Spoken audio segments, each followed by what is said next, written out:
This week on the TT Show, we sit down with NVIDIA to talk about PC gaming, GeForce RTX, DLSS, RTX Remix, AI, and more. The GeForce RTX 5090 enters the final stage before production. Sony confirms and teases the PlayStation 5 Pro. Acer showcases unique gaming laptop. And we went hands-on with Half-Life 2 RTX. Let's get into it. Welcome back to the TT Show. My name is Jak Connor. I'm a hardware editor over at Tweaktown, and today I'm joined by my co-host, Kosta Andriadis, gaming hardware editor at Tweaktown. 50 episodes! Yeah, I know. Celebrate. I got my celebratory caffeine. Oh yeah, no, I'm mainlining this into my veins. I'm mostly caffeine at this point. I mean, if you are a journalist, I feel like you are caffeinated. At all times. But yes, 50 episodes, man. That's went by crazy, like because it was a year flash. ago. Yeah. It's basically a year that we've been doing it, and it's been great. It's been great. We've had a lot of fun. Here's to 50 more. Yeah, that's it. And to celebrate our 50th episode, we have lined up, as you would have heard in the intro, a very, very good interview with NVIDIA. I sat down with Jacob Freeman. Now, if you follow NVIDIA's YouTube channel, the GeForce RTX channel, or if you see like their recent, if you keep up to date with the blog and stuff like that, Jacob Freeman is a public face of the GeForce team. He's, I think the crazy term is like GeForce evangelist is his title. But he's like a veteran, PC gamer for ages. He was at EVGA for 17 years before joining NVIDIA a couple of years ago. So we touched on that, his history, and we just had a freeform discussion talking about all that's happening. Black Myth Wukong, we talked about how that came about, or how NVIDIA's partnership with Game Science came about, because they were doing trailers for that game 4 years ago. Like now it's fast forward to now, and Black Myth Wukong is like the biggest PC game, one of the biggest of all time. Obviously, it's a huge global hit in China and the Western world as well. Like, it's one of those rare games that's like crossed over into everything, and it's on PS5 as well, so console gamers are playing it. PC gamers are playing it, and if you're playing it on a high-end GeForce rig, as we have, you know that it's got full ray tracing, DLSS, frame generation, all that sort of stuff to make that possible. So we talk about the shift to ray tracing, what that means in terms of like visual fidelity and cinematics, and why AI is a big part of that, which we know, with ray tracing, any game that has DLSS, so you enable it to boost performance. And that's one of the reasons why ray tracing is in games. One of the reasons why they go full path tracing in a game like Black Myth Wukong is because they've got, DLSS, but there's AMD FSR and AMD's frame gen. Like, those technologies make these sort of games look as good as they do.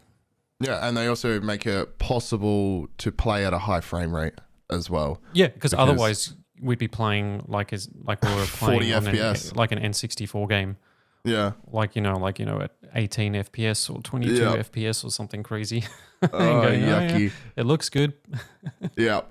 Before we get into the interview, which is just around the corner, we should talk about NVIDIA flying us out to go hands-on with Half-Life. Yeah. So we went to Sydney for a GeForce event. So NVIDIA has been, they go to all the major events. They were at Gamescom. So this was essentially kind of like what they had there at Gamescom. So they came to Australia and showcased all their latest AI and RTX tech. And some of that was AI, the digital human stuff, like the Covert Protocol demo that I got to go hands-on with at Computex. But then they had a few other, it's called NVIDIA ACE. That's the technology that makes the digital humans possible. So basically you speak to the character, and then that speech is converted to text. And then that's in some cases sent to like the cloud, and then the AI model then comes up with a response, and that's sent back to the game. And then the game, there's RTX technology that animates the facial animation, and then there's like then that response is then digitized to an AI generated voice. So it's like the whole system of things. And we saw like a couple of digital human demos. I think it was 3. There was the Covert Protocol demo. There was the one that actually runs locally. Mecha Break is a game where you can speak to the mechanic, and that one is running locally on a 4090, and it actually requires like a high-end GPU because it's running locally on the GPU. It doesn't go to the cloud, so that's a digital human that's running on the PC. And then we saw this other one for, I think it's Perfect World or some MMO, where it was just like a digital character in a fantasy world. Oh, yeah. So they had 3 of those demos, and we got to speak to them. And the Covert Protocol one, I managed to basically cheat mode it. Yeah, so we should just give a bit of an overview of what the goal is with these technologies when we were going hands-on with them. So with Covert Protocol, I'm pretty sure your goal or task was to get the room key for a certain character in the world. Like a guest. So you're in a hotel lobby. You can move around in this hotel lobby. There is someone at the desk, and I think there's another guy sitting. There's a bellboy. There's a guy sitting down on a couch somewhere. And and you can interact with all of these NPCs by simply going up to them and speaking into a microphone, and they will reply to you dynamically, which is very impressive when you first see it. But the way that these NPCs are set up is they're designed to not give you this room key. So your goal as someone that's interacting with them is to kind of like coerce them, to convince them, or like to trip the AI system up into handing over that information. Yeah, it's kind of like a puzzle. Yeah, it's a puzzle. It's really impressive. It's not a game. It's a tech demo. But the technology it's extremely impressive, especially when you think, imagine a open world RPG title with this technology implemented, and you can go up to any NPC that you see on the side of a street in a a Witcher 3 pub or whatever, and then have a completely organic, unique conversation with them. I think it's some of the most impressive gaming technology I've ever seen, and I really enjoyed what you did with the with the NPC that was sitting at the desk. Because tell him how you managed to break it. So basically, like I think the character's name is Martin, and you got to find their room number.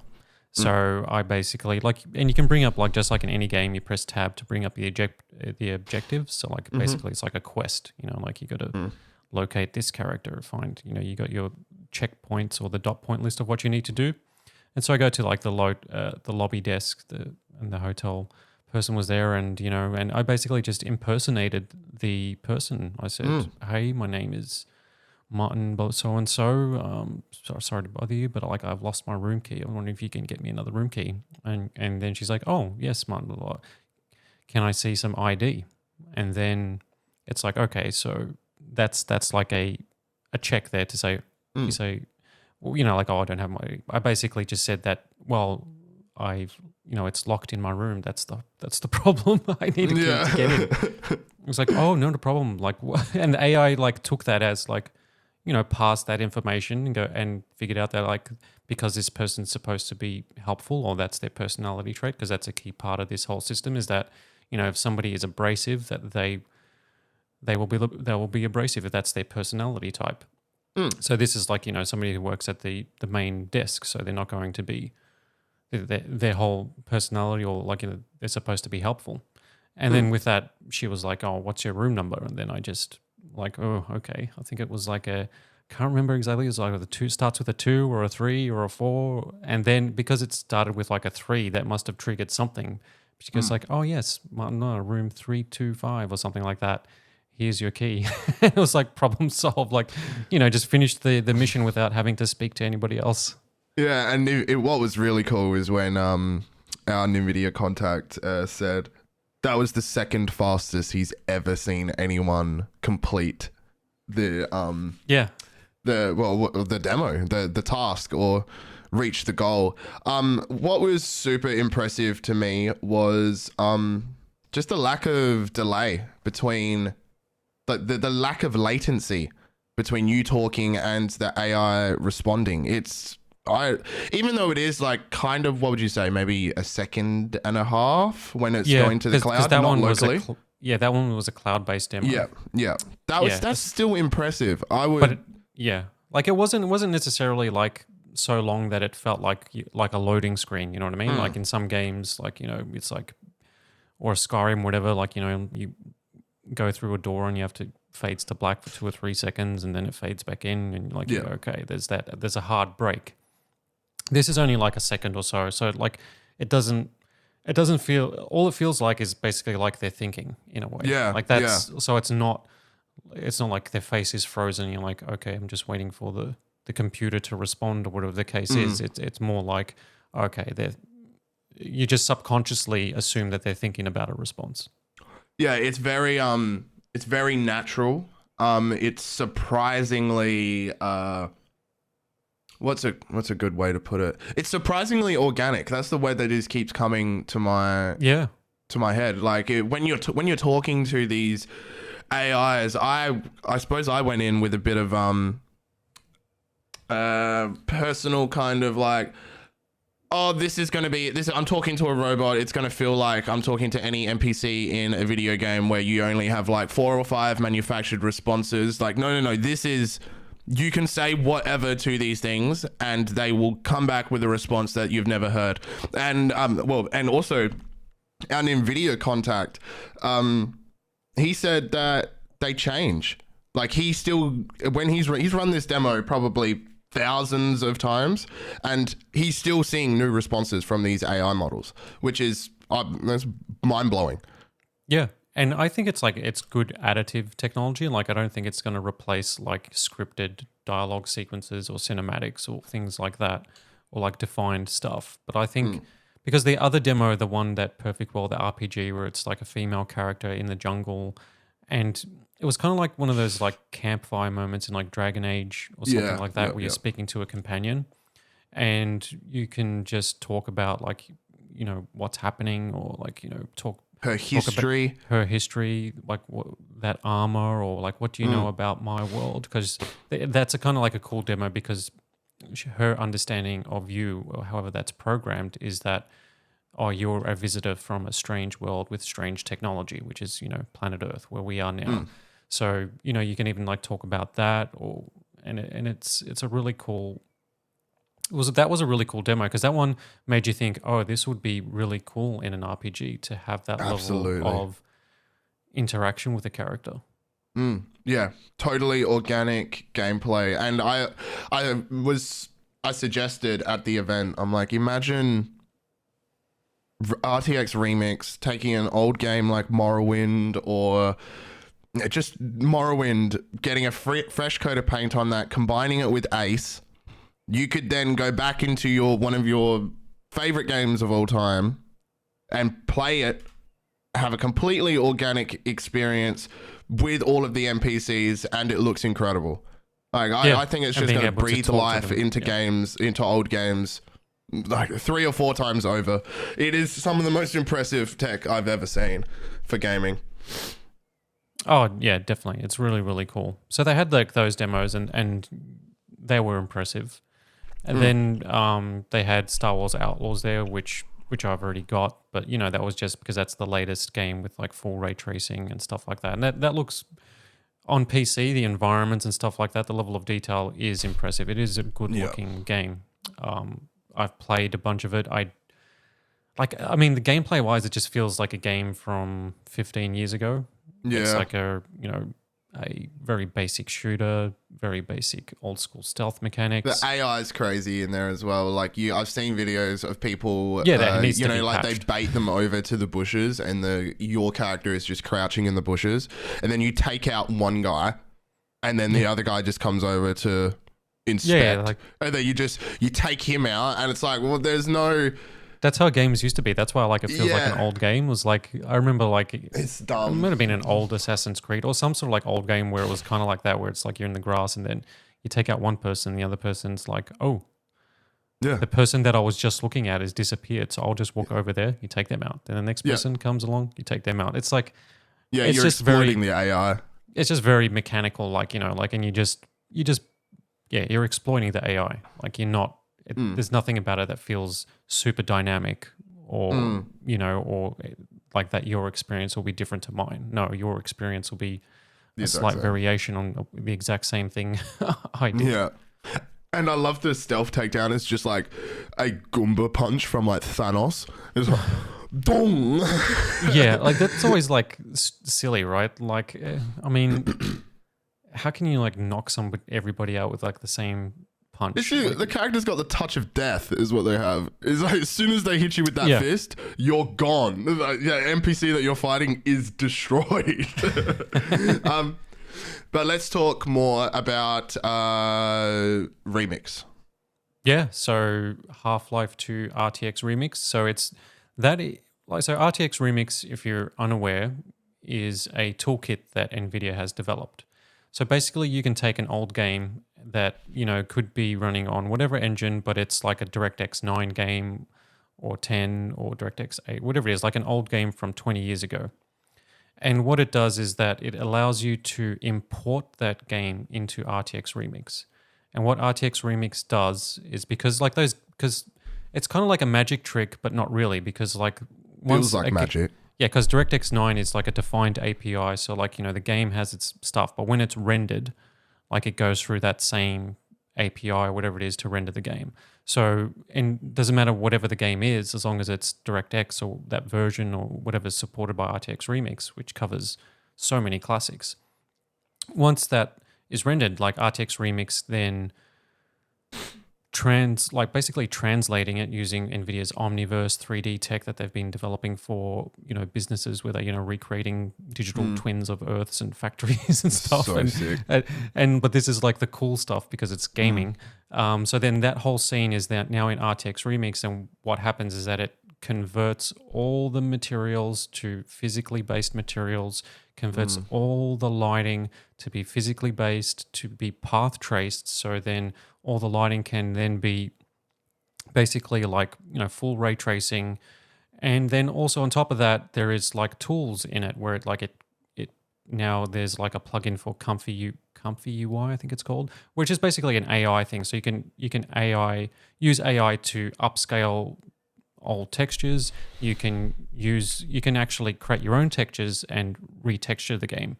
You can replace all the models with brand new models and things like that. So the end result, NVIDIA has shown it off with the Portal with RTX when they launched the 4090, which is basically like a remake of the game, essentially. It's night and day. It's night and day. So it's like, I compare it to like Capcom's Resident Evil remakes. Yeah. Because it just feels like, oh, this is a 2024 edition of a 20-year-old game. Everything looks different. The lighting's so much better. All the models look better. Everything just looks better. And so with Half-Life 2 RTX Remix, that tool makes it super easy for modders to actually remake a game and rebuild it from the ground up. That doesn't necessarily mean that if you just click a switch. So the studio that's working, a team of modders that are working on Half-Life 2 RTX, I think it's a team of 100.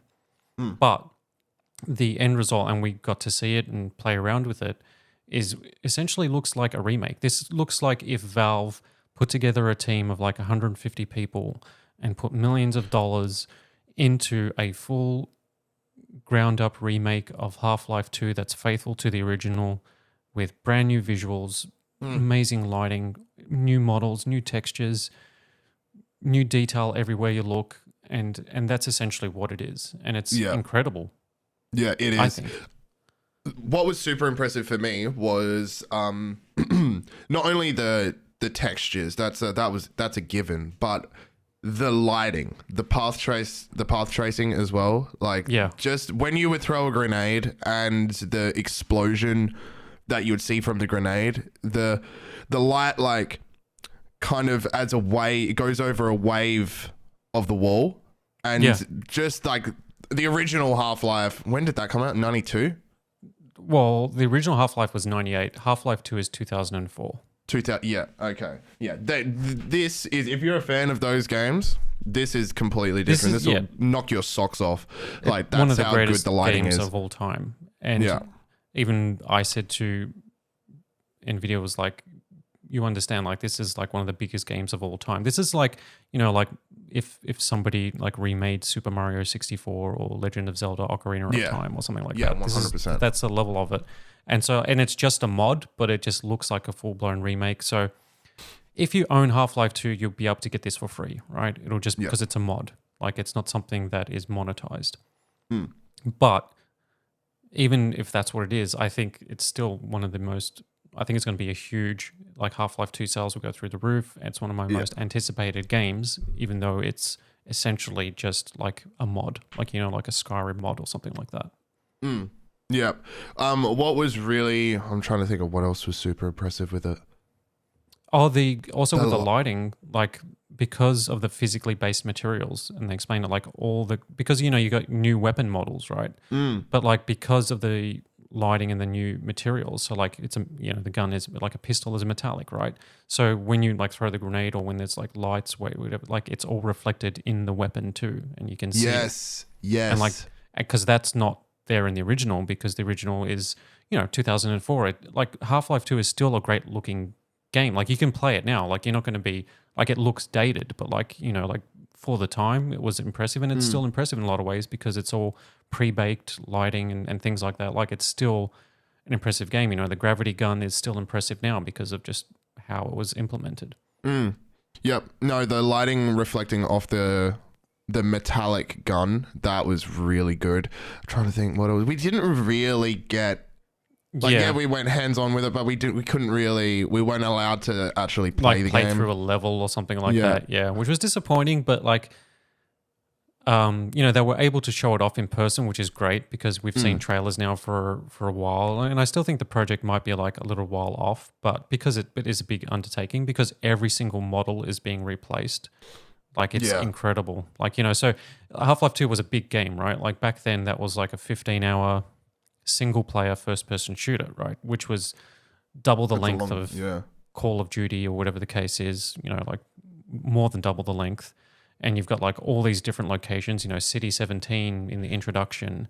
You've got, like, the Raven Home, almost like the zombie style level with, like, the face hugger little things. And then the demo that we saw was in the prison level, which is kind of like in the second half of the game. That's where it gets, like, really action heavy and stuff like that. You've got your gravity gun, you've got a full arsenal of weapons at that point. And that was the level kind of where Half-Life 2 Deathmatch took place as well. So that's what we saw, and it was, it is like a night and day difference. NVIDIA unfortunately didn't have, like, the original version of the game to do side by side on two different machines. Yeah, that's a little at the time, which is what they had at Gamescom. But you know, I mean, I know what it looked like, and then you can see like the trailer, like, which has been playing this whole time of this demo, where it shows the RTX off and on, and it's it is a major difference. It is huge. I think that is about all that we saw at the event. Did you want to jump over to the 5090 news? Yeah. So some 5090 news. So basically, I mean, we've been talking about it for a while now. We're expecting, like, early next year a potential CES announcement. But the latest, we asked NVIDIA. We asked. Should we tell them? Well, they said, like, we want to be at CES. So if there is anything happening, you know, let us know. And if you want us to be there, send us. And then they just looked at us like, we can't tell you anything. Yeah. But, you know, that didn't stop us asking. We have to ask. That's our job. So let's talk about this 5090 that isn't coming out at the start of next year. Yeah, so essentially the latest rumors are kind of interesting in a lot of ways, because apparently the design, so the full specs are being finalized this month. That's the latest thing for the 5090 and the 5080, and there's going to be apparently a 5090D and 5080D for China, like. The cut down ones, the GIMP ones. Yeah, that's a whole separate thing. But the 5090, now is the rumors and a couple of sources are saying is that it's going to be a 550 watt GPU. Damn. Which is what's the kind of 4090? Crazy. What's the 4090 for comparison? And then the is it 5080. 350? Pardon? The 4090 by comparison, is it what, 350? No, it's 450. 450? Yeah, Okay. but the thing is, like, it doesn't use that all the time, right? So, like, there's a misconception that if you're gaming on a 4090, it's always drawing 450 watts. That's not the case. The Ada Lovelace architecture is super efficient, so like it fluctuates, and so it's not always drawing that much. And it's, and if you cap things, like you can run it at half the power and undervolt, etc., etc. But 550 watt max power for a GPU is insane. So it'll be a concern will be cooling, but a concern will also be stable power delivery, because once you get to a certain point, when something needs lots and lots of power, it's like, okay, the power supply needs to be good, the cable needs to be good, and there's been issues with cables melting. Remember that whole debacle with the 4090, and then they redesigned the connectors. It was a new connector, the single. So if it's going to be that same single cable, they've got to reassure people that. Is it the same cable? Do we know that, or is it would have to be? Yeah, because I don't think it's going to be something brand new. It's that weird. What is that connector called again? It's like a 14. It's like the 16 pin. Yeah, 16 pin. Yeah, or the 12 volt power. Yeah. It is 12. It is. I can't remember the name. And one of those cables can handle up to 600 watts. Yeah. And outside of that, what we do know, obviously none of this has been confirmed, is that in terms of performance, the 5080 will be faster than the 4090, which is good. It'll be at least 10% or so faster, and that'll be a 350 watt GPU according to the rumors, which is a bit more power than the current 4080, which is a 320 watt. Okay. And I think there's going to be the power increase is going to be across the board for the next generation, because with Ada Lovelace going from Ampere to Ada, it was almost like a 2-node improvement, and NVIDIA kind of doubled down on not just pumping heaps of power through it. It was super efficient. So and one of the big things with the 4070 or something like that is that it's 200 watts. It's a single cable. It's low power. You can put it in a mini PC and stuff like that. Yep. Which was always, that's a big plus, and it's under talked about thing. But I think the 50 series is going to be a little hungrier. It's going to be a little bit, I think, noticeably power hungry, especially on the high end. And I think it just all comes down now to performance. Now, it's just speculation, but rumors are that there's going to be a big increase to ray tracing performance and specifically path tracing. Some people are saying that the 5090 will be kind of double the 4090 in terms of path tracing performance. Wow. And that kind of makes sense, I think, but that's almost like an educated guess, because at Gamescom, NVIDIA announced, they showcased, Black Myth Wukong full ray tracing, Star Wars Outlaws full ray tracing, Dragon Age is going to come out with full ray tracing or just heaps of ray tracing on PC. Avowed that RPG looks incredible with its ray tracing mode in that trailer. Indiana Jones, they haven't shown what it looks like, but that's id Software's id Tech, and that's going to have full ray tracing. Yep. I guarantee that's going to be a benchmark for NVIDIA. That'll be and the next Doom as well. Yes, of course, Doom. If it's in that's kind of like a precursor for Doom. So what we see in this game will be okay, this is the tech that's going to be in the next Doom. It's going to run so smooth. Id Software is my favorite developer for performance. Yeah, and Cyberpunk's full ray tracing, Alan Wake's full ray tracing, and those are so hardware demanding that if that's the direction it's going, for fidelity, then for sure NVIDIA is doing something to boost that performance. And that could come down to a couple of things, like new hardware, but also as well a potential DLSS 4 that does something. Yeah, I think we've talked about this on the show many times, that we think when the Blackwell series is announced, it'll come with some form of DLSS improvement. probably called DLSS 4, and it'll have a unique kind of. I'm guessing it won't just be performance. There'll be some other feature that comes with it as well. That's worth talking about. Do you think there'll be another feature, or do you think it's just going to be a massive performance boost? Well, like we touched on it with my interview with Jacob. Obviously, we couldn't talk about it, but I was like theorizing and setting the precedent to try and like nudge it to say like, well, I think like they would have to, right? Because I mean, DLSS arrived with the 20 series, but it was kind of like perfected with the 30 series. And then the 40 series introduced DLSS 3 and frame generation.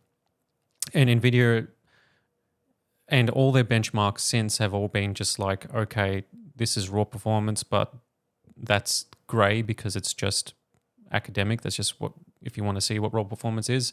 But then here's the DLSS performance, which is what most gamers are going to enable, right? So, even if it's an incremental update, it'll have to be something like, at the bare minimum, it'll be a refined version of frame generation, a frame generation that's 30% more impressive. Like the visual quality has been ramped up significantly. The upscaling now, the ray reconstruction tech that they did for ray tracing, if you enable that, that's like a denoiser that basically it's a night and day thing. Like ray trace reflections pre-DLSS 3.5, you look at it and you go, okay, yeah, that looks realistic. And then you go, oh, here's the ray reconstruction version. And it's like, oh, it's like this somebody is what just it's meant to look like. Somebody just like did like 4 times the detail. Yeah, it's kind of like everything. if you ran anti-aliasing like times 16 over 0, yeah. Over Over disabled, yeah. Yeah, over disabled. Yes, it is very, very impressive stuff. NVIDIA is working on some just truly impressive technology. The 5090 is, I mean, it's a highly anticipated card. Do we still think we're going to see an announcement at CES? I believe we will. I would believe it will. Either it'll be like at CES or around CES, either before or after or whatever their plans are. It'll like, and it'll launch within a month because like this is not, in the gaming community where things are announced years before they come out, or whatever the case is, like when tech companies don't confirm what they're working on until they're basically ready to go. Like even in the CPU space, like everybody's talking about Intel's next gen or AMD's next gen for like months and months. And it's like, it's already like popping up in benchmarks, but there's no official word on it, right? And then they come out and say, here it is, and it's out in a month or 6 weeks. And that's basically what will happen with the 50 series. Yeah, which is really good because, the gaming industry is plagued by, this game is going to come out in 10 years' time. Like, the game is going to be finished in 10 years' time. Star Citizen, I'm looking directly at you right now. Cyberpunk was announced 7 years before it came out. Yeah, see, that's crazy. Oh, Elder Scrolls. Oh, 6. Yeah, Elder Scrolls, 6. They just teased it. Like why even confirm it? Why bother? Like it's like they did it just like it's for investors. Yeah, it was just to say that, and then at that point they weren't even full steam ahead. They were like, at that point they were working fully on Starfield. It's like 4 people. There's 4 people working on it. They were doing some concept art or something. Yeah, they're drawing on like sticky notes. Like that's them working on it. They got their sketch pad out. Yeah. Okay, we should jump over to the PS5 Pro. Yeah, we've been talking about this one for a while as well, but so Sony has officially teased the PS5 Pro. So they published a blog post. So PlayStation is celebrating its 30th anniversary, which is really, really cool. And so that it's like they've got like games coming out. They're doing like special anniversary things for a whole bunch of stuff, and basically it's almost like an Easter egg. So like in the logo, you can see a 3-finned PlayStation 5 Pro. Like it's not spelled out that that's what it is, but last week there was, I think you reported on it as well, the leak, somebody said like they've seen the PS5 Pro and this is what it looks like. It's got like, it basically looks like a PS5 with like a striped or like a multiple finned pattern in the middle. Yep. So then on Sony's 30th anniversary post, there's like a transparent Easter egg of the PS5 Pro, and now everybody's saying that there's going to be an official announcement as soon as, maybe not next week, but the following week, there's going to be a full presentation. So it's right at the top of the article in their blog post. It says PlayStation 30th anniversary, and you can just see it. There's like a console there with like the multiple fins, and it's like, oh, is that the PS5 Pro? Because that's not a PS5. It's kind of square. Yeah, because it's like an icon. But that's like a side-on view, so. Oh, yeah, of course. Yeah, I wasn't even thinking side-on. But yeah, that is similar to the sketch that I reported on. Yeah, and then somebody rendered that sketch and it's like, oh yeah, that's exactly what it looks like. Yeah. Next week, I think the it's like 19th or something. Original rumors was the first 2 weeks of September, right? Yeah, but I think it might be the third week. Like, there's going to be like a state of play stream, and to be honest, like they're probably going to do something big because they haven't done like a massive stream for ages, and there is like, you know, Astrobot is I think out this week, and it's getting rave reviews after the Concord debacle. So now they've got a game that's like a Game of the Year contender after cancelling Concord. Concord is gone. Yeah. I believe that we'll see that game again, though. I don't think they're just going to spend 150 million. They've pulled it, and my bet is, and I've got no evidence to back this up whatsoever, is they will probably put it back in development, spend a few more $1 million on turning it into a free-to-play game, and then releasing it.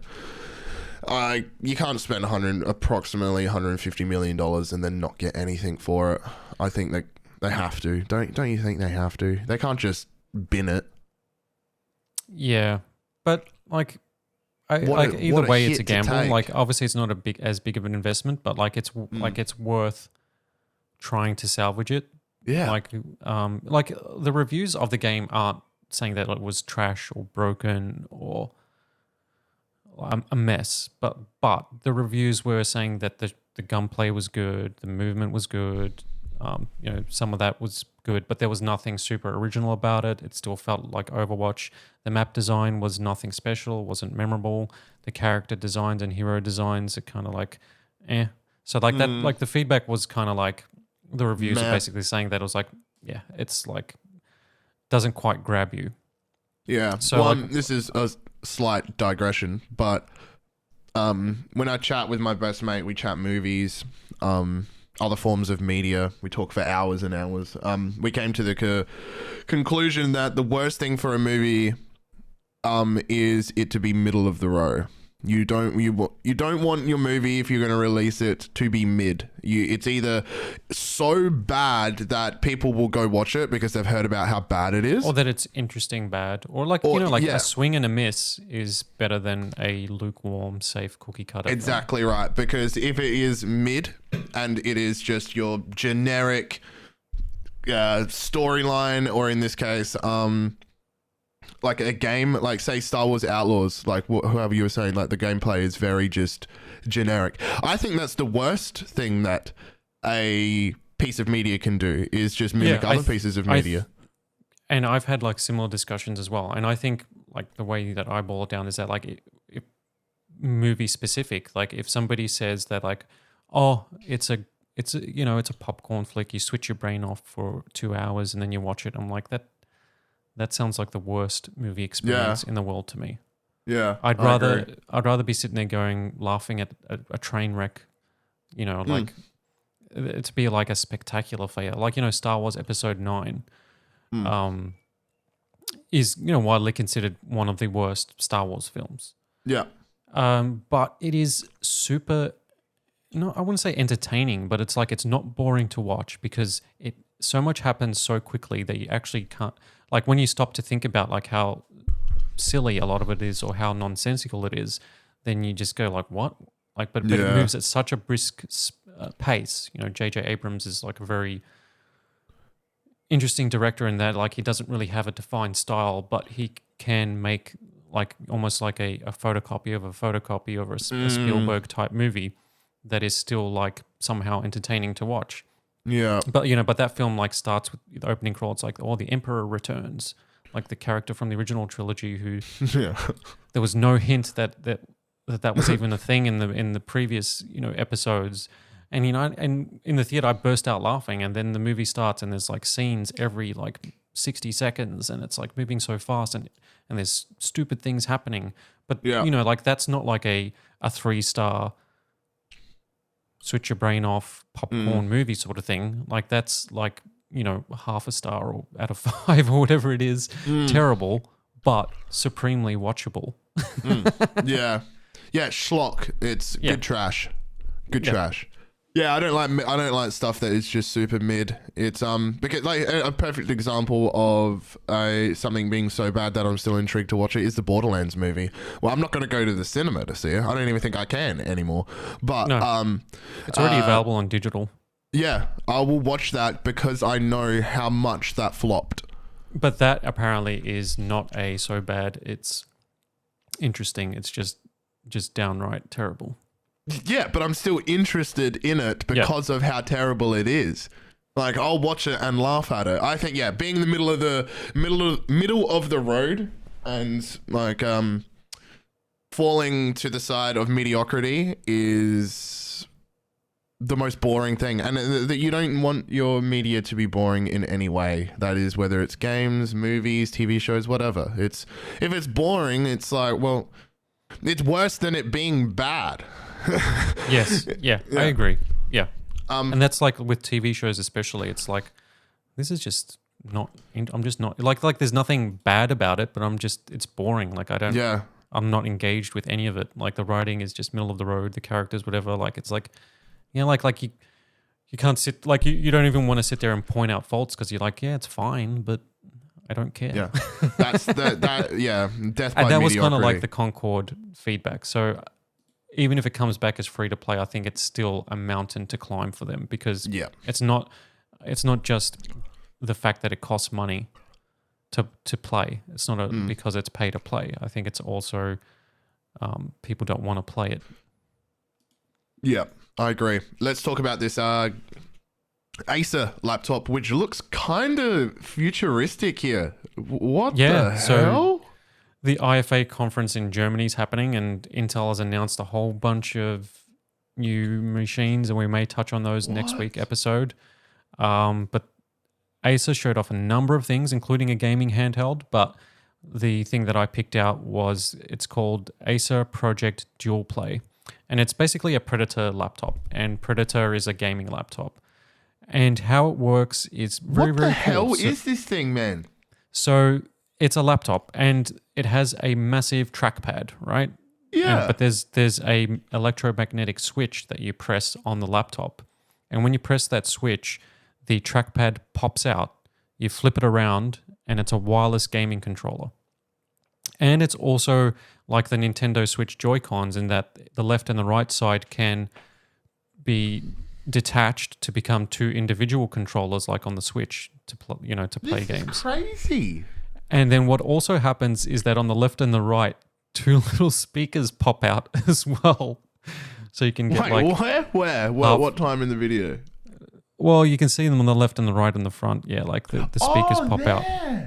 Yeah. So that's that feature is like okay, that's pure gimmick, I think, because 2 little 5-watt speakers. Yeah, okay, it's better than a laptop speaker, but not that much better, right? They're going to be traffic though as well, I bet. Yeah.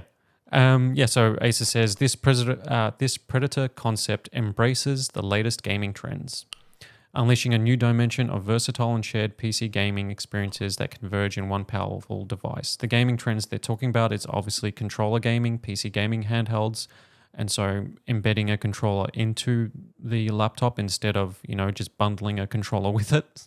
You know what I mean? Yeah, and built it in.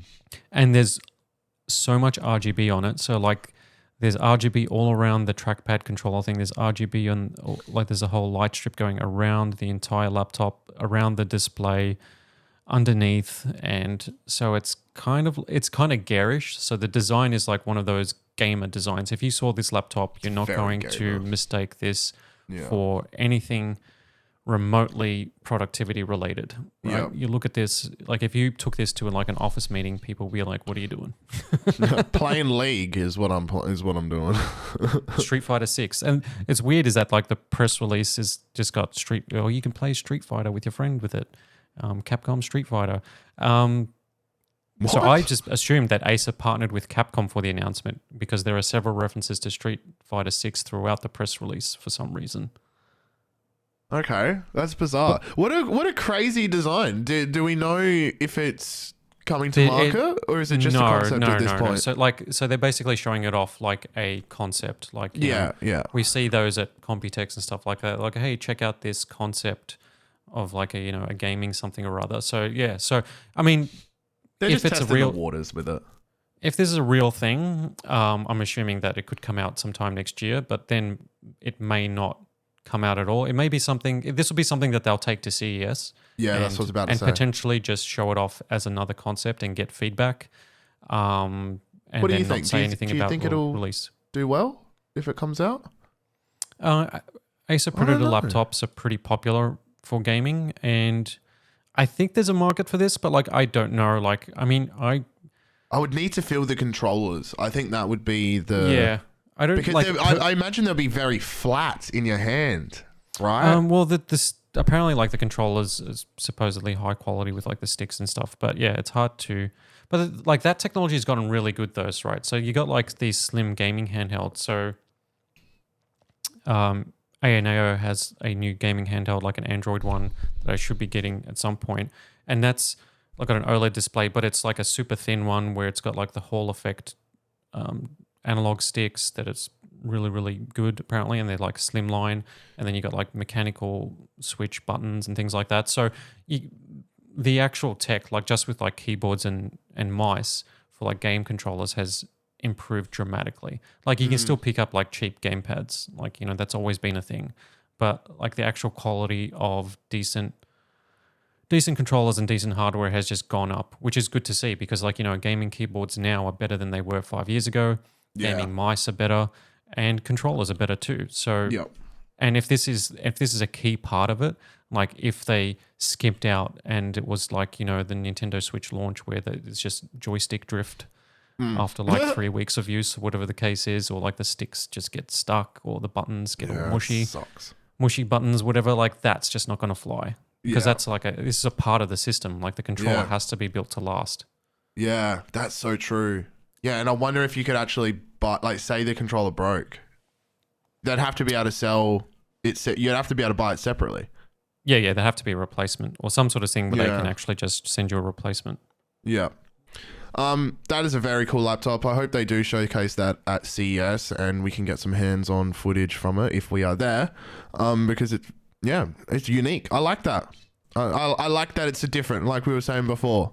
That could be a swing and a miss, but at least you're swinging. Yeah, definitely. And it's always fun to see stuff like that. Yeah, because the other announcement that Acer had was like Acer Nitro.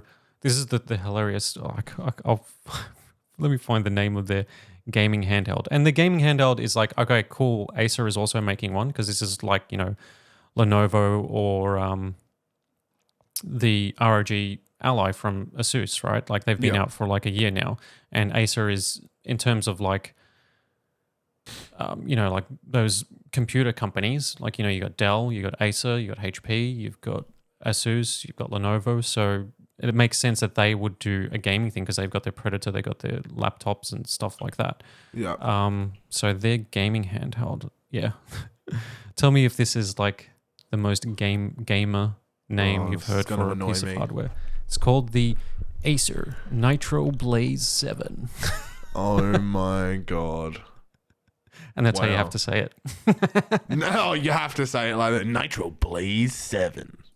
Yeah, the Nitro Blaze 7. It's like EA Sports. It's in the game.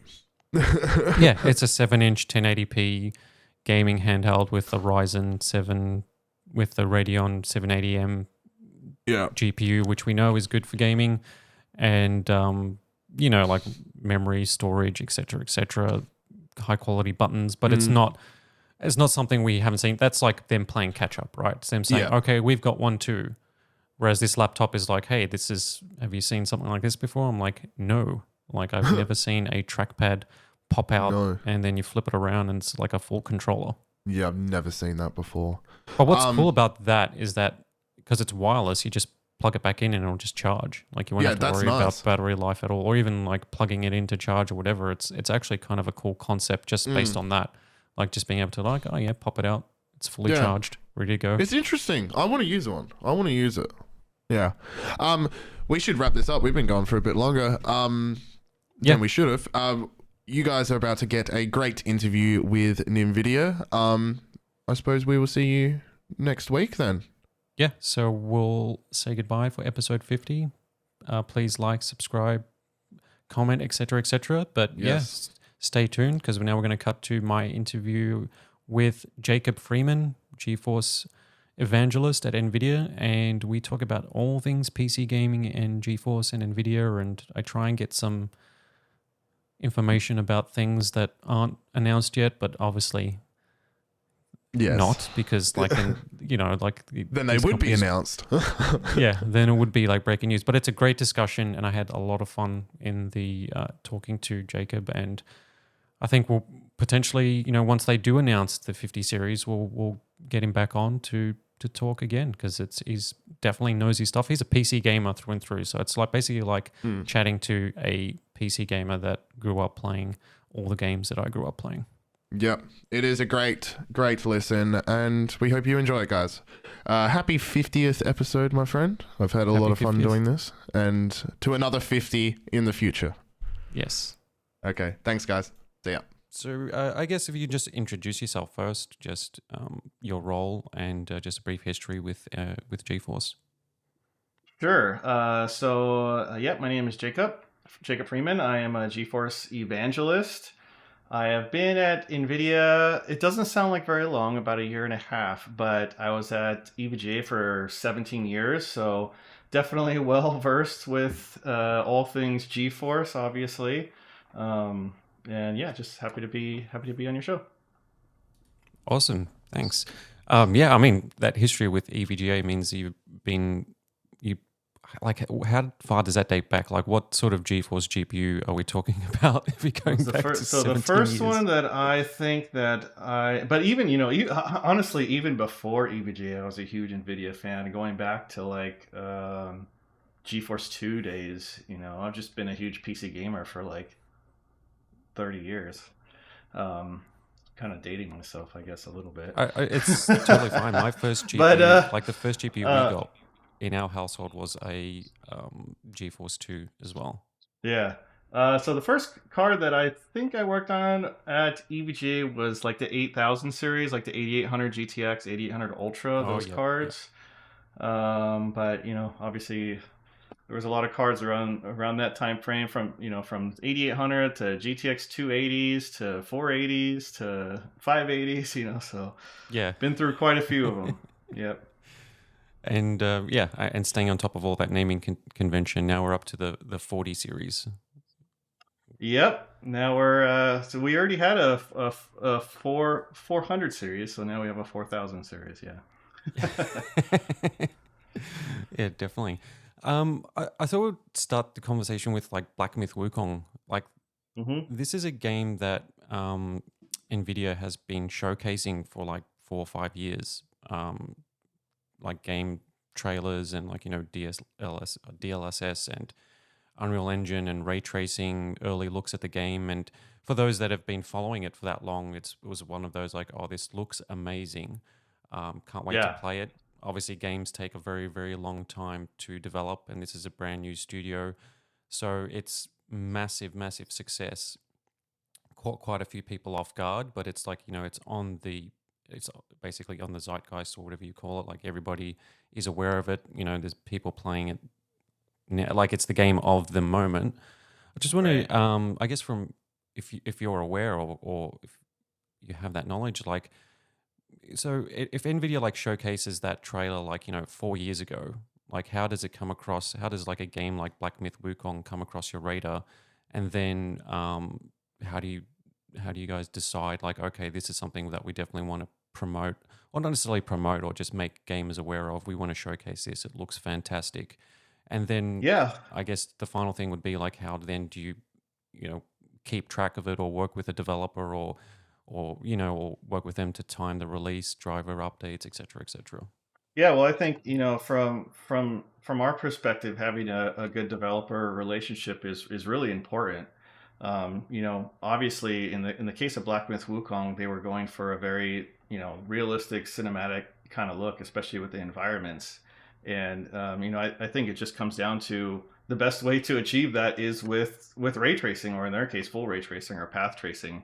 And then that leads you into DLSS, because in order to have full ray tracing, you need to have basically DLSS, especially frame gen, in order to achieve playable frame rates. So I think a lot of what they were looking to achieve with the kind of look of the game kind of really works well with a lot of the key technologies that we're working on. And on top of that, we're certainly big believers in visually cinematic games, which is why you're seeing a lot of games adopt ray tracing and path tracing.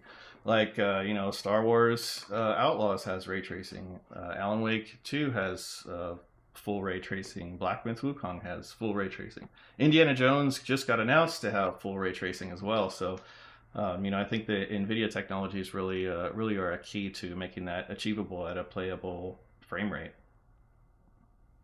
Yeah, definitely. And with that full ray tracing, then is that simply a case of like, okay, there's enough RTX GPUs out there in terms of like the 30 series and now the 40 series laptops and desktop GPUs, and it's just a case of developers going, okay, a big chunk of the PC gaming market now has these GPUs, so we will push, or we'll push the visuals, add ray tracing, add DLSS, so it can hit that.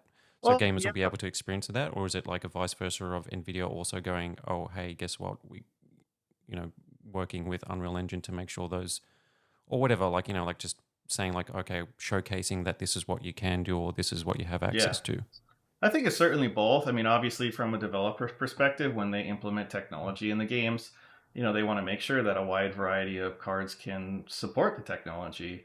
But at the same time, a lot of the developers like to push the envelope on visual fidelity. So, you do see a lot of kind of forward-looking features like Cyberpunk. They were the first ones to implement full ray tracing, and at that time they kind of classified it as kind of like a forward-looking feature. But you're kind of seeing it more. You're seeing it more in more games today, as the benefits are pretty clear when you have that feature.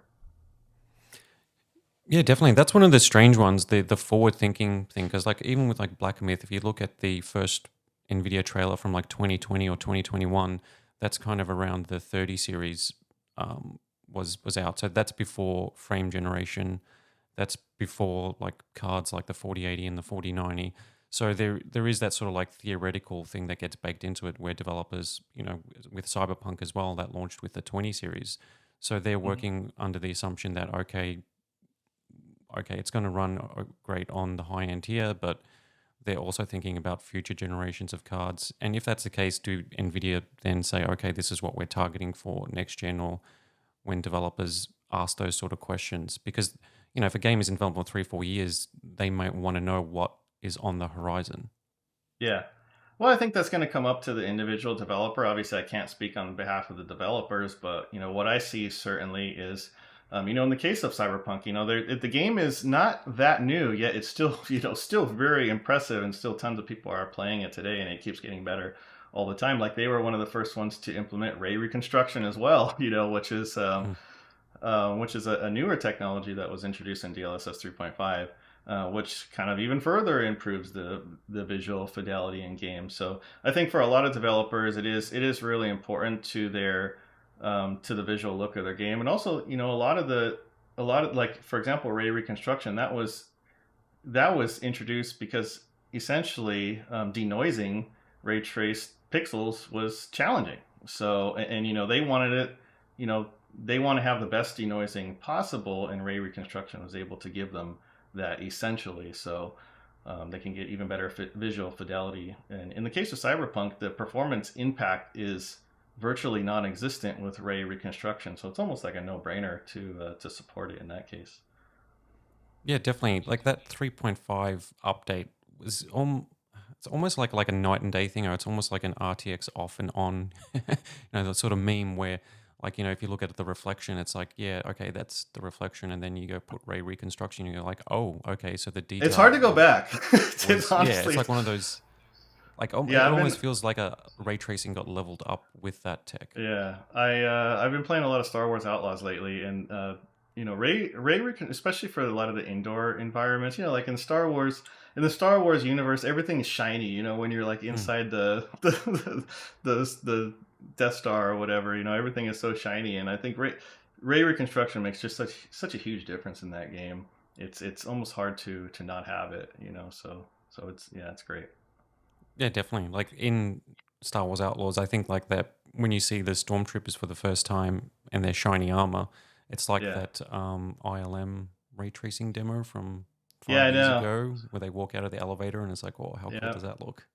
Yeah, somebody reminded me of that recently, and I went back and looked at it, and it's pretty remarkable how far we've come. Because I think that came out like maybe 5 or 6 years ago, Mm, and that at that time when that came out, it was a technical demonstration of what could be possible in the future. yeah, And if you look at a game like Star Wars Outlaws, I would say in a lot of ways it's the visual fidelity is even higher than that demo at that time, which at the time was like really stunning. So it is pretty remarkable how far we've come in the last 5 or 6 years, and I definitely credit a lot of that to DLSS technology. Without DLSS, without FrameGen, like we had a roundtable with CDPR some time ago, a year ago or something, and they one of the things they mentioned is that without FrameGen and without these features, they probably wouldn't implement the advanced ray tracing and path tracing at this time. It's just not playable, and FrameGen and DLSS is what really makes them uh, you know be able to have that level of fidelity at a playable frame rate. yeah. That's one thing that I think there's some level of confusion about, or at least misunderstanding when you look at, I guess, like a traditional benchmark or performance metric, or where it's just okay, this is how many frames you can get, and Hmm. and just we're just using straight up GPU horsepower. And so maybe there's like a perception with some that DLSS is a crutch to actually get a playable performance, or Yeah. having You to see rely that on you see that frame and generation. actually that came up during the roundtable that we did with CDPR, and their answer was basically it doesn't make any sense. I mean, it does, it's in their best interest to make their game run in as much hardware as possible. Obviously, they want to sell as many copies as they can, and they want as many people to enjoy the game that can. So in order to to say like, oh, they're using DLSS as an optimization method, I mean, really it just comes down to the visual fidelity that's in these games. It's so high, it's so much higher than what we had 3 or 4 years ago, that in order to use these fully path traced features, I mean, yes, you need to have DLSS to do it. I mean, it's so far beyond what we were able to do with pre-baked lighting prior, just 4 or 5 years ago. I agree. Like I think, but I also think like a big part of it is like the jump to like 1440p and 4K is like just the Yeah. amount of extra pixels that a GPU has to render compared to 1080p is Yeah. huge, right? And then if you start doing things like ray tracing, like it's still futuristic tech. I see like path tracing is still like a magic trick.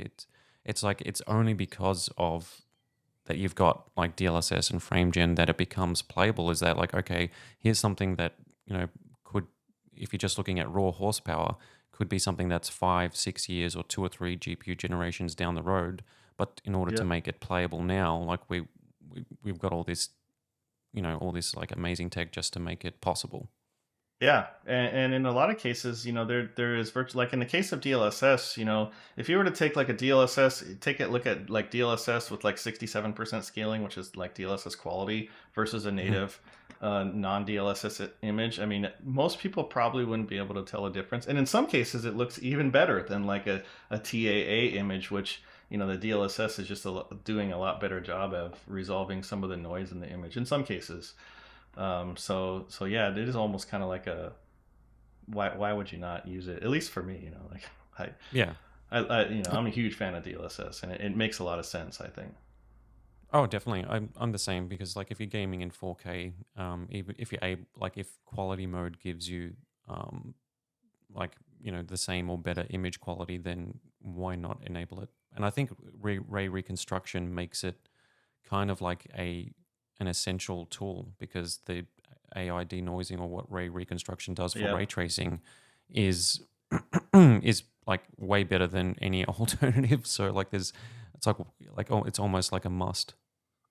Yeah, and kind of some people, they don't really realize, how much AI is actually impacting, the game's visual fidelity. I mean, if you look at DLSS, I mean, it's really all because of AI. FrameGen, same thing, or even ray reconstruction. It's using AI to basically denoise all the pixels. So yeah, AI actually is really benefiting games quite a bit today. Um, yeah. And DLSS has come a long way. So I guess from your time at NVIDIA, like, and obviously previously, like you've seen it evolve. Like 1.0 was kind of like Mhm. kind of like a almost like a test, and it, in some instances it looked fine, in others it didn't quite work well, and then the 2.0 reboot of it, to a different type of like training, a general training instead of per Yeah. game training. And then we've seen it, 2.1, 2.2, like it's like, there's different versions and things like that. Like, is the team like working on DLSS now? Like, like it's getting better and better, and like, do you see that like there is like a huge effort just to continue to refine it and improve the AI model? Yeah, well, obviously I can't talk to any kind of future, DLSS technology, but you can imagine it's always getting better, and that's the great thing about AI in general is that how quickly it evolves and learns and gets better is pretty staggering. If you just like you mentioned from DLSS 1 to 2 was like a huge jump, and then DLSS 3 we have FrameGen, which is like a whole nother Mm. it's like a whole nother pretty amazing technology, and then we have 3.5, which adds ray reconstruction to it. So yeah, it just keeps getting better and better, and I think that you'll definitely continue to see that. Yeah, and it is super popular because like how do you view like tools like there's that DLSS updater. It's like, an open source, like community developed tool that scans your Yeah. games and then updates DLSS to the latest version because, like because it has to be implemented per game. There could be like a game that hasn't been updated for 4 years or whatever the case is, and it's running DLSS 2.0 or something like that, and then Yeah, you can right. update, you can use this tool to update it to 3.5. I guess, like, how do you view like a tool like that, or does Nvidia like is obviously aware of it, but like I mean, I'm certainly aware of the tool, and yeah, outside of like the major releases from DLSS 1.0 to 2.0 to 3.0, there is a lot more incremental updates that continue to evolve and get better, specifically on the super resolution.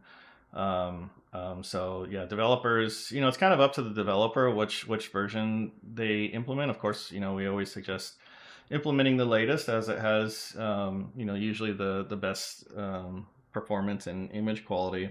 But yeah, I've certainly seen a lot of the kind of community put in their own, versions of it, and in some cases, I think the image quality can be improved. But obviously, it's not official from the game developer or anything. yeah, yeah, yeah, definitely. But like when it comes to a developer, like, the assumption now is that to put DLSS in a game is as simple like as like, a plugin in a game engine, or NVIDIA provides the toolkit to be able to inject it into a game.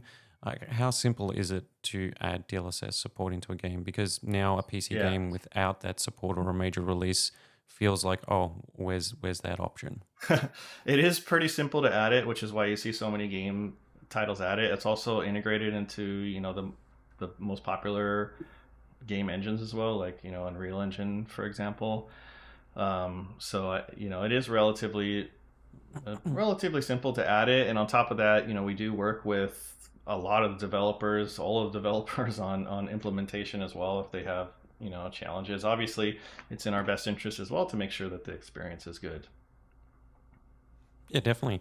I was wondering if you can provide some like behind the scenes sort of understanding of how, if there is like a technical issue that a developer has, does NVIDIA have like engineers that could go out to their Oh yeah, studio? Is there like builds come? Yeah. we have a whole team of people at NVIDIA who work behind the scenes directly with game developers on the latest game builds, testing them, and working directly with them to ensure that it's as high as quality as possible and the performance is good and the image quality is good, especially when they're implementing a lot of the NVIDIA tech like DLSS or path tracing or ray reconstruction. Yeah, definitely. Awesome. I wonder if we could switch to RTX Remix, which is it's almost like a magic trick. Like, it's like, okay, here's this tool that does this. And it's Yeah. like, okay, how it works exactly is beyond me because it's, it's like it doesn't really make sense like how it's able to do what it does. And Yeah. and then you've got something like Half-Life 2 RTX Remix, which just looks like a full-blown remake Yeah. built by a team of 100, 200 developers with Yeah. millions of dollars of publisher backing. I guess like focusing specifically on Half-Life 2 RTX Remix, I got to see it in person yesterday in Sydney, and Oh yeah. it just looks incredible.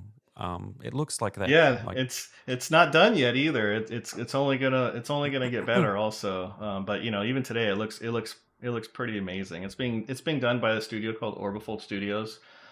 It's about I think they have about 100 people working on that title, and they're yeah, all they're all in the modding community. And they're all really talented artists, developers who are using the basically the RTX Remix toolkit to basically remix that game.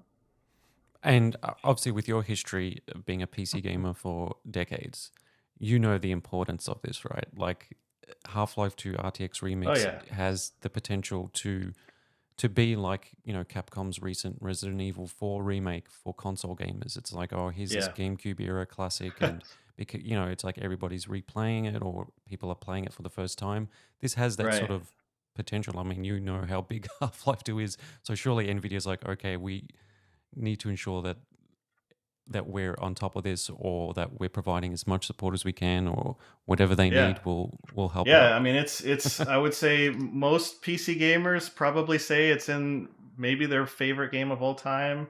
Certainly in top five for me personally. It's certainly up there, and it's not just because I share the same last name with Gordon. but but yeah, I mean it's pretty exciting. It's this and Quake 2 are actually like some of my most favorite games of all time, and Quake 2 also got a path traced remaster as well a few years ago. Um, yeah, but Half-Life 2 RTX. I think the great thing about Half-Life 2 RTX is the developers really wanted to stay true to the game. So if you look at a lot of the remastered assets and the textures, Mm. they're not trying to take Half-Life 2 in like a different direction. What you see some remasters do, there's nothing wrong with that, but in the case of Half-Life 2, they really wanted to look and feel like Half-Life 2, just look a lot more visually stunning. And I think if you got hands-on time with that, I think you probably saw a lot of that come through. When it's funny when you play the game, you're like, oh, this is how I remember it, and then when you go back and look at Half-Life 2, you're like, wow, it's it's like a night and day That's difference. the best remakes and the best remasters are the ones that sort of like, oh, this is how I remember it looking, like because Yeah. it blew you away back then, Yeah. and Right. for Exactly. it to do the same now is basically doing the same thing. I was just amazed, like with like the detail on, like being able switching to path trace lighting or Hmm. physically based rendering, like what that adds to the experience, like the gun reflecting the light that's bouncing around the room, Yeah. like There's a the smoke and all that sort of effect. Yeah. I mean, obviously with Half-Life 2 RTX, they've gone a lot further than that. Like for example, the textures are much higher. I think they're like 8 times the original Mm. texture detail, and the actual models themselves are like 25, 30x the amount of detail as the original game. So they've gone like completely like they've done it all. But there's a lot of mods. I think there's well over 100 mods that are in the works right now that are using RTX Remix, and a lot of them are just and they're kind of different levels of either they're replacing textures, some of them they're just replacing lighting, some of them they're replacing models.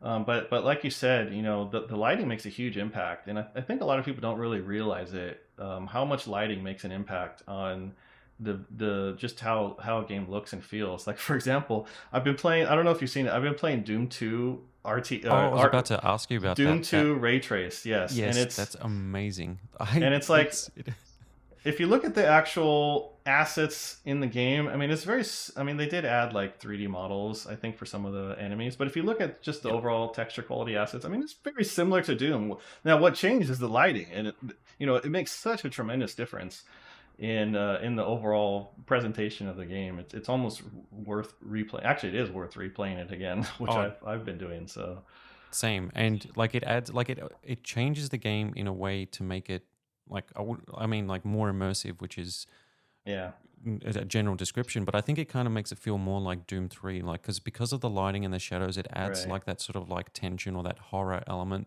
that Doom 3, because that's what id Software wanted to do with the franchise when they moved Uh-huh. from Doom 2 to Doom 3 was to really lean into lighting and to make it like more of a Yeah, horror well, game compared to what they could do in the 90s.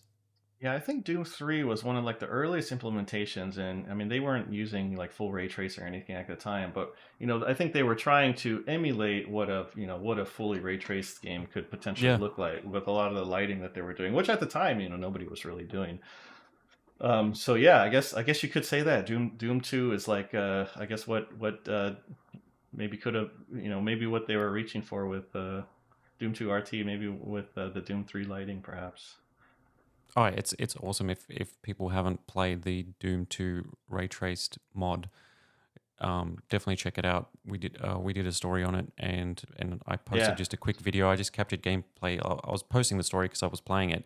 I'm like, oh, I should yeah. probably just capture some gameplay, and then I put the gameplay up, and then it's like within hours got like tens of thousands of views on YouTube because it's like Doom. You've never seen Doom like this before, and Doom Yeah. is like Half-Life. It's one of those iconic releases that if it's also a meme. Like Doom can run on anything, but also like if there's anything that that changes Doom in any way, it's like it becomes immediately noteworthy in the PC gaming community.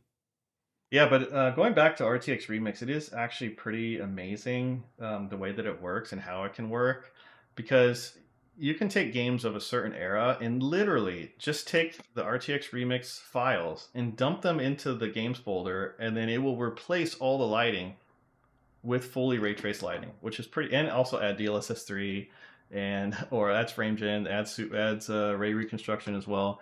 Of course, some games are you have to. I mean, it really is developed for modders, but it is pretty amazing that it can take you like half of the way there, by Yeah, just dropping the files into the folder. And there's a lot of games that you can do that with. Specifically, a lot of the games from like I would say late 90s to like the early 2000s. yep. A lot of those can work. Which is perfect because those sort of games are like ripe for that sort of treatment because it's like enough time has passed that a fresh coat of paint or Hmm. like new lighting would Yeah, would well, yeah. Also, like reinvigorate that them. was like the late '90s was like the very early era of like fully 3D games, without Mm. like any sprites and stuff, which you play best with fully ray traced lighting because you're gonna get better looking shadows, when you have models that actually have definition rather than just a Yeah, rather than just a but 2D sprite image, yeah.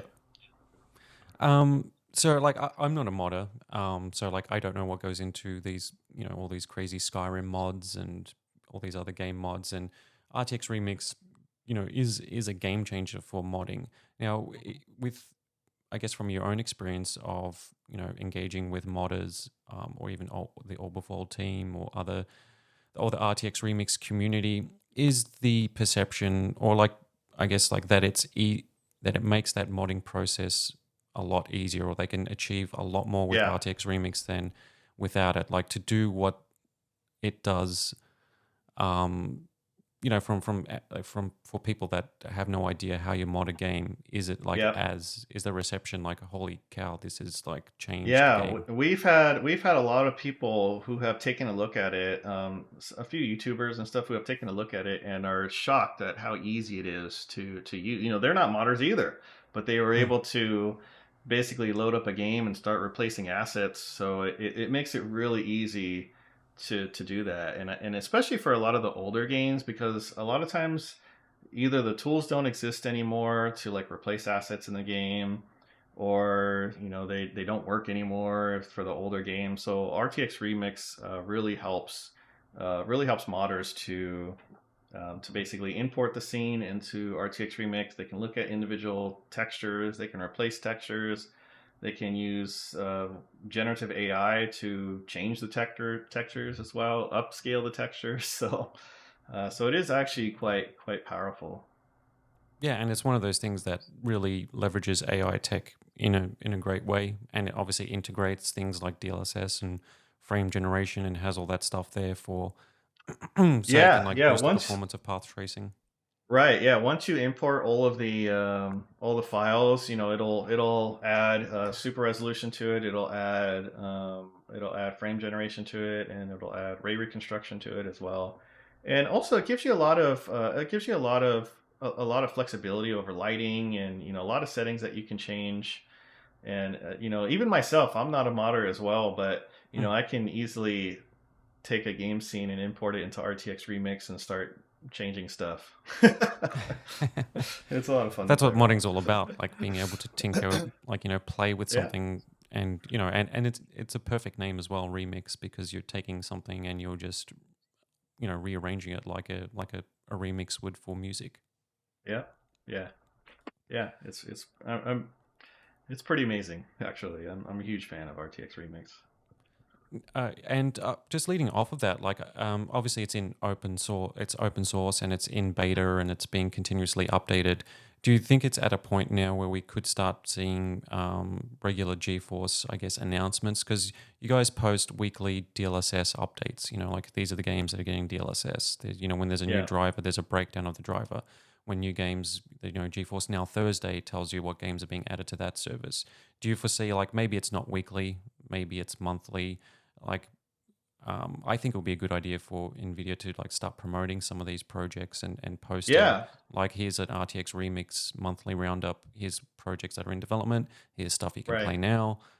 To really, actually, we are looking at doing more of that, certainly, and highlighting some of the outstanding ones.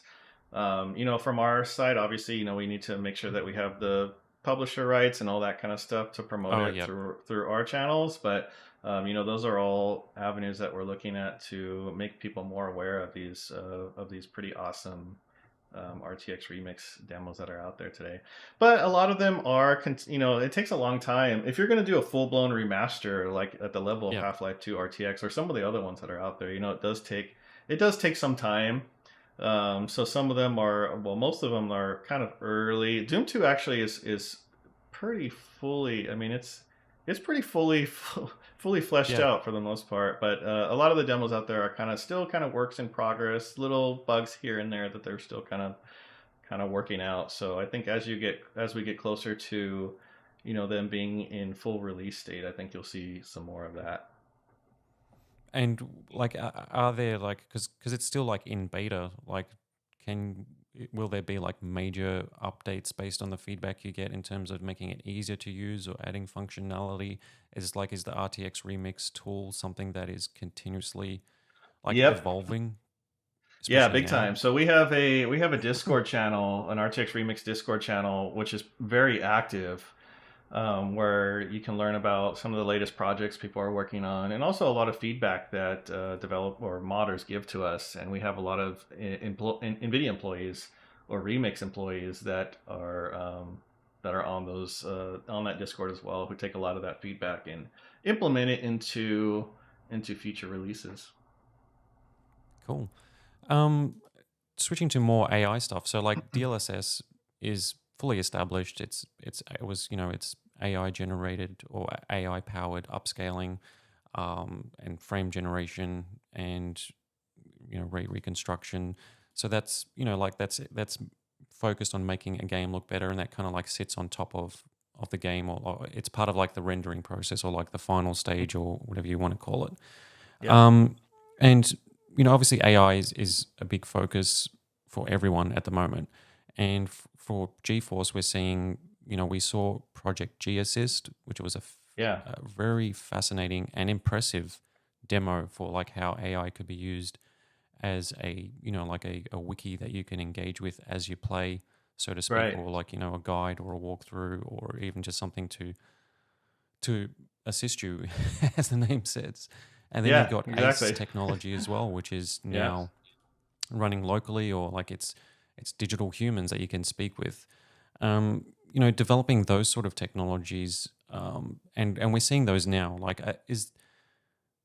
Ace has announced that it's coming to its very first game, Mecha Break, which I think maybe surprised people. Like, that felt like something that, okay, we're not going to see this actually in a game for 2-3 years, but G-Assist is still a tech demo. So Yeah. I guess with those two technologies, like, I guess maybe not necessarily like when can we expect to see them, but like how is development progressing on them, and how do you see them like changing the game, kind of like DLSS and Yeah. and that sort of So I side? guess we could start with G Assist. So I assume did you get hands on with G Assist?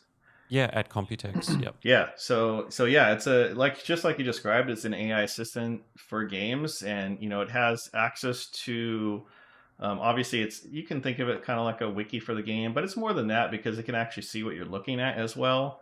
A lot of games are pretty complex today, so one way to use this is like for example, we showed you an Ark Survival. You can ask it like, how do I tame this Yeah, that was the demo. It dinosaur, was for impressive. example, or what materials can I use to craft something? You can talk to it or you can type to it, but it's actually, there's a lot you can do with it. You can also have it provide you system vital information like benchmark data. What kind of latency am I getting? What's my Oh frame yeah, rate yep. like?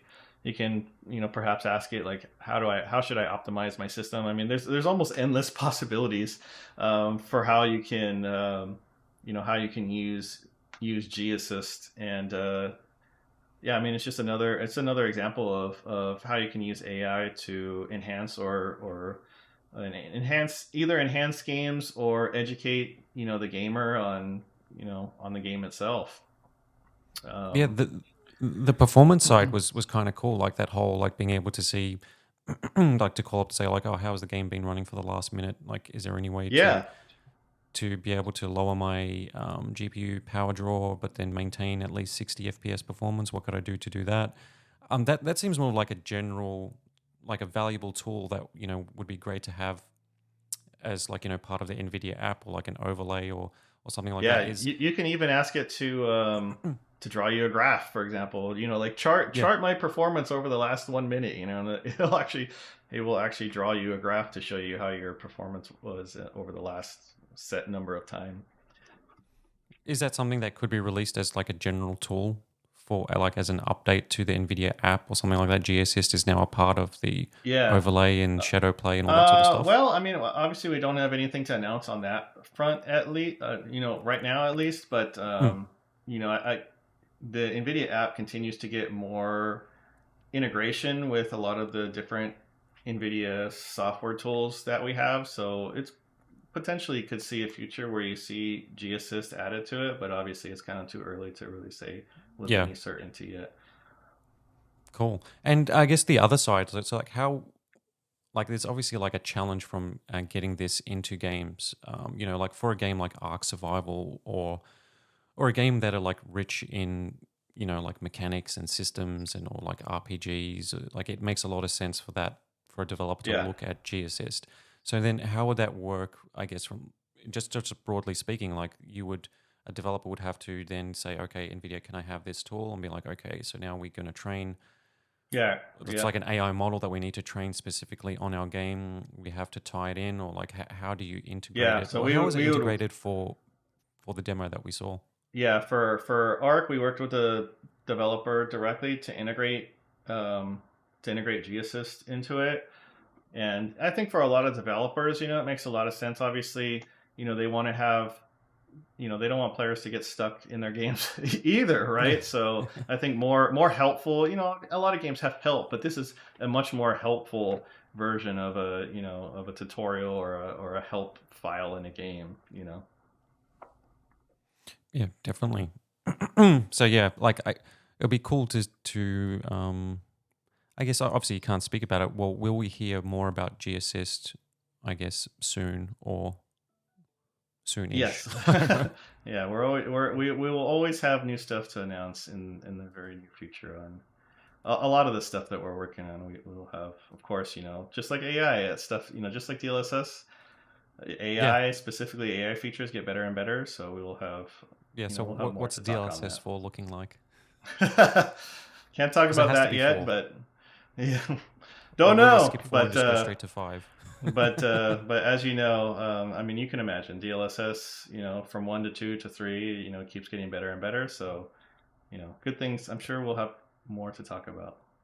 Yeah, like I it struggled to like think about what could be next, because like upscaling, which boosts performance, and then maintaining that image fidelity is brilliant. And it's like, okay, so that's that. And then you got frame generation, was like, which people had to, it had to be explained, because it's like, okay, so this is what we're doing. We're actually generating frames, and then we're using reflex to lower the latency.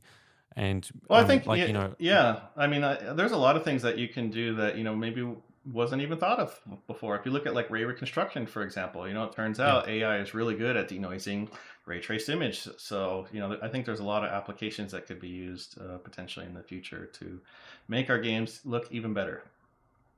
Yeah, definitely. I'm excited to see what it is, because like the bar has been set. It's like the LSS 4 can't just be an incremental update. It says, the problem with introducing impressive new technology with each generation or every couple of years means that to keep up that cadence, you gotta figure out something. Yeah, well, we'll see. Speaking of the NVIDIA app, like got that recent update which added more of the control panel stuff, all the display stuff, which is great to see. Yeah. And Yep. I think the one of the maybe not underutilized, but under talked about features is the game optimization side of it, which is really cool. Like the way it's laid out is like, if anybody hasn't used it, the NVIDIA app is like, you go to the graphics section and you can basically just scroll through all your games, and it tells you like what your current settings are. Like, it's kind of like you can look at the display settings section on a PC game. Like, every hardcore PC gamer, when you fire up the game for the first time, you don't click on new game or start playing. You go settings and then graphics and then video. Yeah. That's the first place I go usually. Yeah. Yeah, so that kind of like adds it directly to the app, and then it gives you on the left, this is what your settings are and this is what we recommend. Right. Now, yeah. Is it basically what I would assume that is? That's an NVIDIA person firing up the game on various hardware and then figuring out various hardware configurations to figure out what gives kind of the best image quality to performance balance.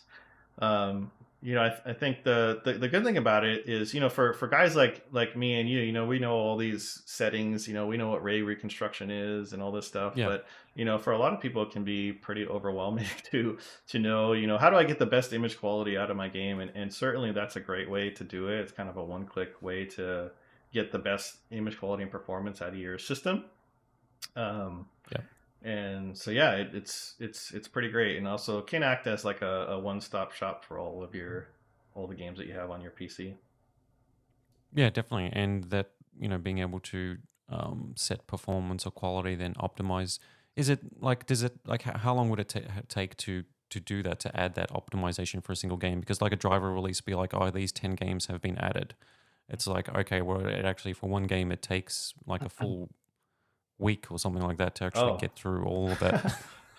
Because I don't actually know, but we have a lot of really talented people at NVIDIA who know all the ins and outs of all the games and settings, and what it takes to get a good balance of image quality and performance. Yeah, definitely. I guess like another, like, this is changing subjects completely, but maybe the final thing we can talk about is desktop and laptop gaming, and that sort of like changing landscape that obviously even just personally you would have noticed. But in the most recent Steam hardware survey, which is, shows you like the most popular GPUs, like the laptop 4060 is like number 2 now behind the 3060. So it's you know, it's been slowly creeping up the top 10 in the past couple of months. So we're seeing like, you know, desktop and laptop gaming has kind of like changed, and like how's that from like an NVIDIA perspective? Because like laptop gaming is very different, because like a desktop GPU can be triple slots and have a massive cooler. It can push things like that. But whereas a laptop Yeah. GPU has to basically be super tiny and be cooled by a bit of like, you know, I don't know, like liquid cooling or whatever, the vapor chambers, or just a tiny little fan, things like And that. very power efficient, right? Because battery life Yeah. becomes a big factor as well Yeah. in laptops. Um, yeah, so it is, you know, I guess going back going back to some of our earlier conversation, I've kind of already dated myself, but you know, I remember the days when you didn't really want to have a gaming laptop. Or at least you didn't want to Yep. carry one around. You know, they were big, bulky, heavy, and you know, you would have two laptops perhaps. You know, you'd have your gaming laptop, and then you'd have your laptop that you actually wanted to carry around. Well, I think that, you know, you've certainly seen that converge in the recently. You know, you can actually have a thin and light 4060 laptop, for example, or 4050 laptop that can offer you great gaming performance, and also would be one that you wouldn't mind carrying around all day long, and has great battery life as well. So I think that's certainly a factor of why you see, you know, the, you know, laptops kind of growing on, at least on the Steam hardware survey, and more people looking at laptops. I think the other factor is that, you know, the laptops are quite capable gaming PCs, and you know, 4060 is pretty capable at, you know, obviously you're not going to max it out at 4K resolution, you know, but Yeah. for 1080p, even 1440p in some situations, it's perfectly capable of playing most games, especially when you throw in DLSS or you throw in frame gen. You know, you can Yeah. get a really good gaming experience And it's like on more a powerful than on a laptop. like a You know? like a 1080 Ti, like, you know, or a 2080, like these beast GPUs that were amazing 4, 5, 6 years ago, whatever the case is, and now like you've got this 4060 laptop that's super capable. And I think like that's like part of it is that like laptop gaming, you know, it was kind of, but I think it kind of like the shift started happening in the 10 series. Like there was like the 1070 laptop Yeah. GPU that was like, oh, now you can like game on a laptop pretty well. And you know, Yeah, I think laptops have never I think been. I had a laptop that had like a 970 in it, I think it was, you know, Yeah. and it was pretty amazing at the time because, you know, it was relatively compact, you know, but compared to what we have today, you know, you can get probably 10x the performance at like a half the size and weight, you know. Yeah. Pretty remarkable. Yeah, it's crazy. And obviously, you won't be able to talk about like, you know, unannounced things, or even something that's would be a dramatic, would be like a big news announcement. But like, surely, I mean, even just personally, you'd be aware of, because of that power. I guess the gaming performance has increased dramatically with laptops, especially super efficient chips like the 4060 laptop GPU and Ada Lovelace's power efficiency, which is, you know, which was like probably one of the biggest, the most impressive things of the 40 series generation is that efficiency improvement. Yeah.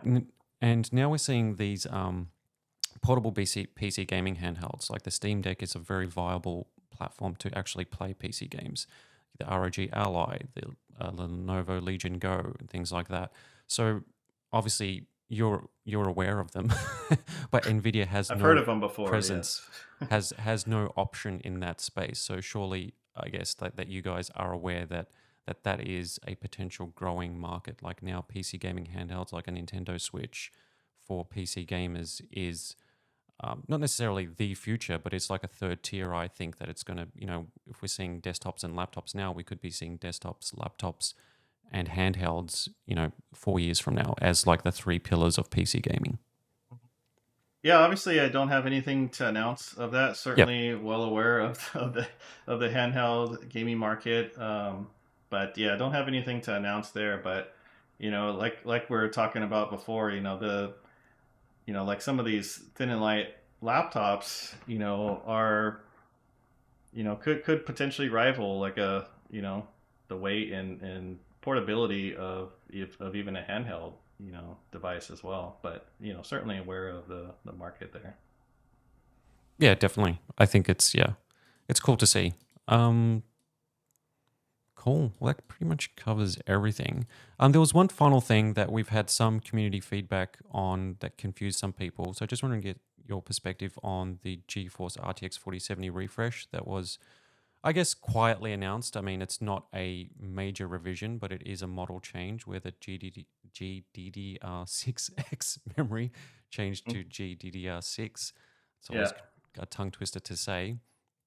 So I guess, like, if you could just expand on why that decision was it a case of just that the supply and demand? About increasing availability on the 4070. Like you mentioned before, it's a really popular graphics card, and the G6 model is the G6 memory is actually pretty highly performant memory that'll give you a very similar performance to the G6X, the G6X 4070. That similar performance, like what sort of difference is it? Like, is it like within the margin of error of like 2-3%? Where, like in a benchmark, like if there's something's within, I think it's like 4%, like it's basically negligible. Like it's no real difference. Yeah, I don't have the exact numbers, but it is very similar in performance. Yeah, like within margin of error level of performance. And I'm not too sure if you would be have that information, but like 6X memory is more advanced. Is this version cheaper to produce, or is it a case of like markets have changed and we've seen the PlayStation 5 prices increasing because it's actually becoming more expensive to produce now versus 4 years ago, which is like this strange landscape where prices aren't decreasing. Is that a similar case here, where like it's not significantly cheaper to produce, so it's not getting a price cut, or that's not on the table because of that? Well, I don't have any information on the pricing cost or anything like that, but I can definitely tell you that the performance is very similar to the 47 to the G6X memory. Cool, awesome. All right. Well, thank you so much for your time, Jacob. It was a great chat. I can't wait to play Half-Life 2 RTX. I'm assuming like the release window is totally something that it's within the 100 strong team of modders at Orbifold Studios to have that roadmap. It's not an NVIDIA published game, so you wouldn't have that information.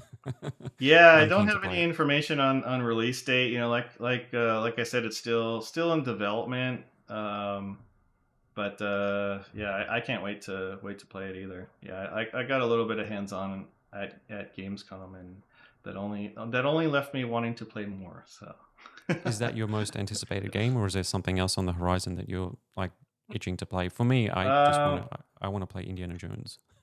Oh yeah, so Indiana Jones is pretty exciting. So Indiana Jones is going to come out in December, I believe, and has I've always been an Indiana Jones fan ever since I was a kid, and this one has a lot of tech in it as well. We announced at Gamescom that it's going to have full ray tracing as well, and ray reconstruction. So we didn't get a trailer for that though, which was a shame. Yes, I even have this hat here. I got this at Gamescom. Yeah, we got another look at it at Gamescom. We got the Indiana Jones hat. So I take that everywhere I go. Have you seen the full ray tracing version of the game? Because the latest trailer, I wasn't sure if it had that. Because there hasn't been an RTX trailer. Yeah, I'm not sure if the trailers currently have it in there or not, and I personally haven't seen it. But I can only imagine how good it'll look with full ray tracing. So yeah, definitely going full PC gaming nerd. That's id Tech, which is like Doom Eternal is one of the best optimized games. I mean, that can run 300 FPS with ray tracing without DLSS on a 4090. It's like insane. Yeah, it's pretty amazing.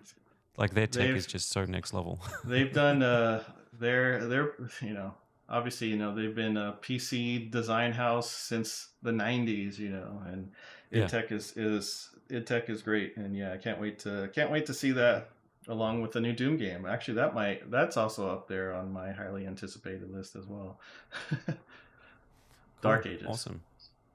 Well, thanks so much for your time, Jacob. Hope you have a great rest of the evening, and hopefully we get to chat again soon sometime.